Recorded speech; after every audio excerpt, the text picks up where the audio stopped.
Hello everyone, তোমরা সবাই কেমন আছো? আশা করি ভালো আছো। আমি অনেক ভালো আছি। তো সকাল থেকে প্রচণ্ড বৃষ্টি হচ্ছিলো, তো বৃষ্টি দিয়ে খিচুড়ি না করলে হয়? তো চলো খিচুড়ি রান্না করা যাক। প্রথম টমেটো কাঁচা লঙ্কা কেটে নিয়েছি, আলু কেটে নিয়েছি, আলুটা কিন্তু ভাজতে বসিয়ে দিয়েছি। ভাজার পরে এখানে শুকনো লঙ্কা, তেজপাতা, একটু জিরে দিয়ে দিলাম। দেওয়ার পরে ওই যে কাঁচা লঙ্কাটা দেখালাম, তো কাঁচা লঙ্কাটা দিয়ে দিলাম। দেওয়ার পরে একটু আদা বাটা দেবো। তো আদা লঙ্কাটা আমি আগে বেটে রেখেছিলাম, তো আদা লঙ্কা বাটাটা দিয়ে দিলাম। দিয়ে পরে টমেটোটা দিয়ে চাল কিন্তু দিয়ে দিয়েছি।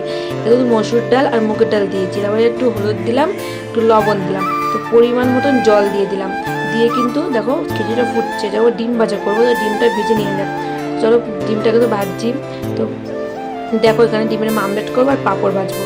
তো এখানে খিচুড়িটা কিন্তু আমার হয়ে গেছে, দিয়ে একটু ঘি দিয়ে নামিয়ে নেবো। তো ডিম ভাজা হয়ে গেছে এবং পাঁপড় ভাজা হয়ে গেছে, তো খেতে বসে পড়েছি। তো আজকের মতো এতটুকু। তোমাদের বাড়ি কী কী রান্না হয়েছে অবশ্যই কমেন্টে জানাবে। টাটা।